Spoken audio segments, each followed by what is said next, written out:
alabilir miyim? Teyze abi ateş ölçer alabilir miyim? Ateş ölçer. Lütfen bak sakin olun. Bana derecesini son olarak derecesini söyleyin.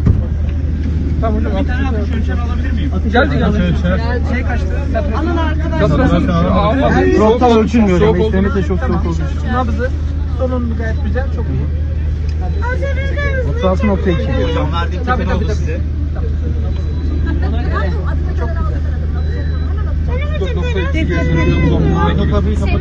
Arkadaşlar destek damaryon nerede? Semih İnce. Kaç yaşındasın ablacığım? Gerek yok. Onlara gidelim. 9 yaşındasın. Kimlere verecek? Dondurmanı nereye istiyorsun? Kim gidiyor? Oy. Şimdi ambulansla mı gidecek? Uçak ambulansa gidiyor. Uçak ambulansa. Oraya kadar kim gidiyor? Helikoptere gitmiyor mu? Hepsini alacağız sana. Helikopter hazır. Tamam lütfen. Soğuk yani. Of Kinestir tamam olsun. Allah'ını seveyim senin ya. Doktor bey bir karbonat istiyor musunuz? Evet. Damacana su getirin. O kadar içebilecek misin? İçerim, çok susadım. Kaçıncı gün? Bizim hemşehriler. Abi şu su istersen. Kaçıncı gün söyler misiniz?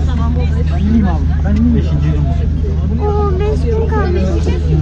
Semih sen hangi takımlısın? Galatasaray. Vay. En çok sevdiğin oyuncu hangisi? Harika değilim, Muslera. Bu ikisini verene kurban olayım amcam. Seviyorsun Abim. sen. Harika değilim, Muslera. Oo. 8 yaşında mıydın? 9 yaşında.